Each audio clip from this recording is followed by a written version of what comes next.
To Michael Gala, the chief of the EU monitoring team, who said overall, I think you have this to read the whole election result is credible. Well, this. You haven't read the whole report.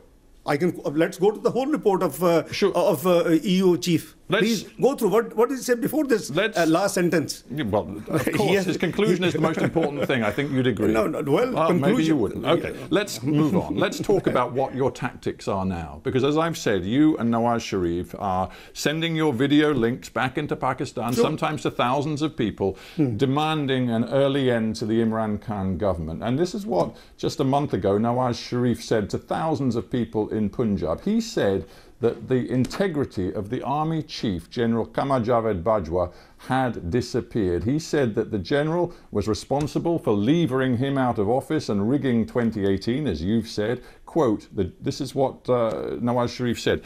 You, directly to the general, the chief of the army, he said, you packed up our government and you put the nation at the altar of your own wishes. You rejected the people's choice in elections and installed an inefficient, incapable group, leading to economic catastrophe. What an extraordinary thing to say of your country's chief of army. It's a reality. The buck stops at the top. And the deep state is known what deep state does in Pakistan. I mean, is it a surprise to you, Mr. Sekhar? It is known to the world. As Hillary Clinton the other day just gave an interview. And she said, what is deep state? Quoting Pakistan as an example. So please, we must be fair to analyze things. The election was stolen. It started off from Dawn leaks. Mr. Sharif has been struggling for the supremacy of democracy, for the supremacy of parliament, and I have been struggling for the fiscal and discipline and the transparency. Is it wrong?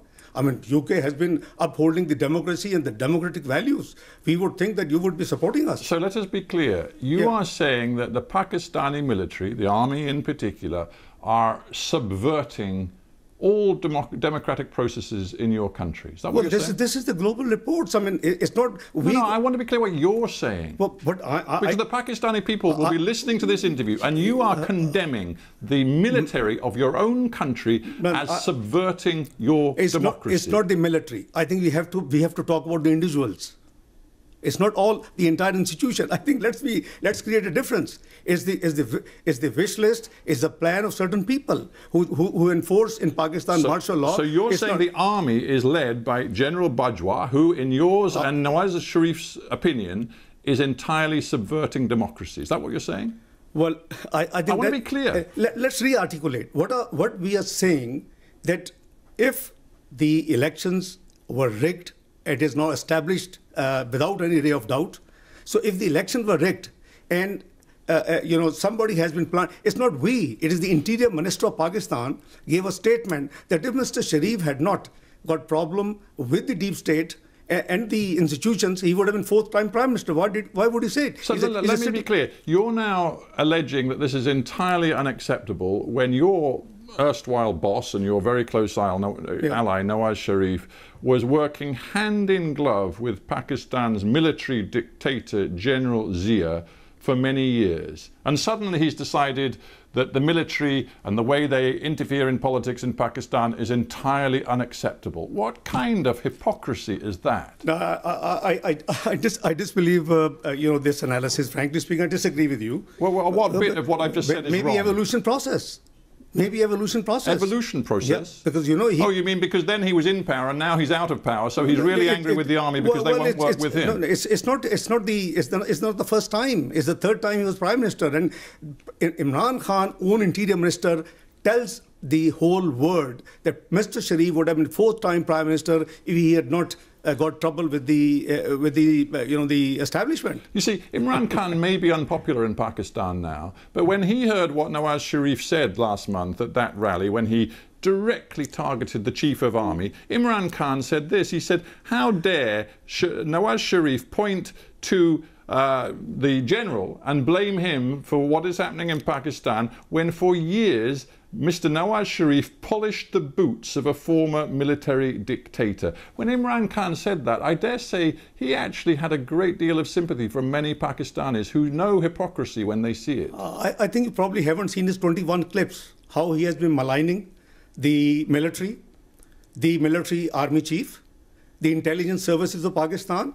And not too long before, it's just last year when he was in the United States, he gave a statement that it is the ISI, our intelligence service, which actually was responsible for the Osama bin Laden and its killing, etc., etc. So I think when he was out of power, when he was in opposition, he had given 21 different statements at different times. He was known as Taliban Khan. I mean, I don't know. Are we talking or wish to discuss his performance and our performance? Are we here to talk whether it is a pure democracy or is it an anocracy? You and other opposition elements have created this Pakistan democratic movement. You want to deliver early elections and see Imran booted out of power, but many people, even in your own movement, are now backing away from this targeting of the Pakistani military. For example, Bilawal Bhutto said it was regrettable that Nawaz Sharif had named the military chief by name, and even Mr. Sharif's own daughter Mariam had to stress at great length that she was not anti-military. It sounds like Nawaz Sharif has overstepped the mark. I think there seems to be a confusion. Mr. Nawaz Sharif as Prime Minister or otherwise is not anti-military. Please, let's be very clear. He blames certain individuals, and as I said, the buck stops at the top. If the Dawn leaks were there, there's a huge history about that. I'm sure you will be privy to Dawn leaks. It relates to FATF, it relates to Pakistan going back to grey, which we brought out from grey and it was white. So I think, if Mr. Sharif talks of certain interventions which are against the oath, against the constitution of Pakistan, is something wrong?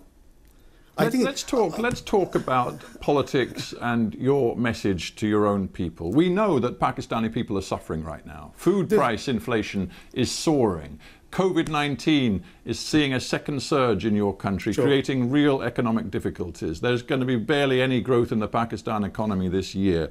In the midst of all of that, you are creating a new level of political instability, demanding that Imran call early elections, calling him illegitimate, banging on about the vote rigging, claiming that the army is really in power.